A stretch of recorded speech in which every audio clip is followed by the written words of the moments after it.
अपना फ्रेंड बनाओ ना। कॉपी कॉली हुआ अपना फ्रेंड बनाओ ना।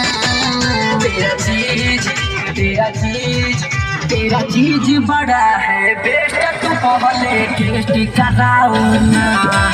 तेरा चीज बड़ा है बेटा, तू पहले टेस्ट कराओ ना।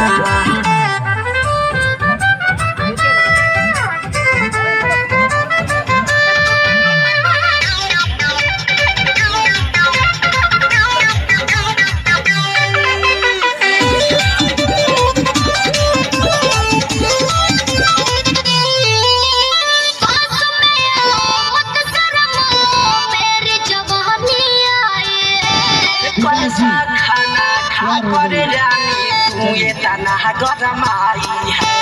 अरे नहीं जी, हाँ जी, सुनो ना, सुनाओ ना। मेरी जवानी आई है। पैसा खाना खा कर रानी तू ये तना गरमाई है। बाहों में बाहें डाल के राजा प्यार फरमाओ ना। बाहों में बाहें डाल के राजा प्यार फरमाओ ना।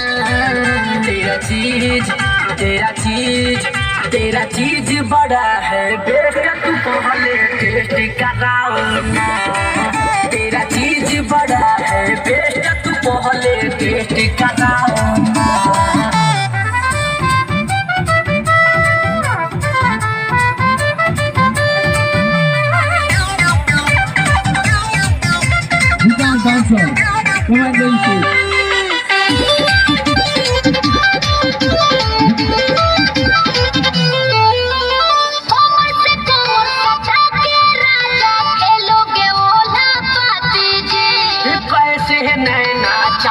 करूं तेरी बड़ी बड़ी है छाती जी।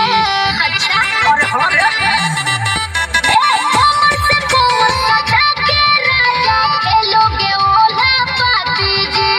कैसे है नैना चारी करूं तेरी बड़ी बड़ी है छाती जी। शिल्पी का इजहार कृष्णा मत ठुकराओ ना। शिल्पी का इजहार कृष्णा मत ठुकराओ ना। तेरा चीज बड़ा है बेटा, तू पहले टेस्ट कराओ ना।